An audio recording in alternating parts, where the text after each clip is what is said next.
নমস্কাৰ, এই মুহূৰ্তত আহি পৰিছে এটা বিগ ব্ৰেকিং নিউজ। গো মাংস বিক্ৰীৰ কাৰ্যত জড়িত প্ৰথমবাৰৰ বাবে অসমত গো সুৰক্ষা আইনৰ অধীনত দোষী সাব্যস্ত কৰা হৈছে এগৰাকী মহিলাক।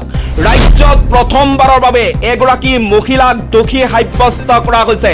গো সুৰক্ষা আইনৰ অধীনৰ গোচৰত গো হত্যা কৰা আৰু গো মাংস বিক্ৰী কৰাৰ সৈতে জড়িত থকাৰ অপৰাধত মহিলাগৰাকীক দোষী সাব্যস্ত কৰিছে কাৰ্বি আংলং সত্ৰ আদালতে।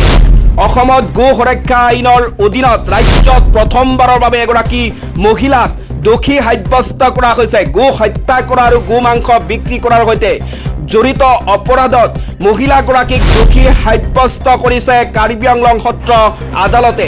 এই গোচৰত দোষী সাব্যস্ত হোৱা মহিলাগৰাকীক 3 বছৰৰ শ্ৰম কাৰাদণ্ড বিহাৰ লগতে 3 লাখ টকাৰ জৰিমনা বিহিছে আদালতে। দৈনিক অসমৰ বাতৰি অনুসৰি কাৰ্বি আংলঙত অবৈধভাৱে গো হত্যা কৰা আৰু গো মাংস বিক্ৰী কৰা কাৰ্যত জড়িত থকাৰ অপৰাধত মুস্তাফা চুলতানা বেগম নামৰ এগৰাকী মহিলাক 3 বছৰৰ শ্ৰম কাৰাদণ্ড আৰু 3 লাখ টকাৰ জৰিমনা বিহিছে আদালতে।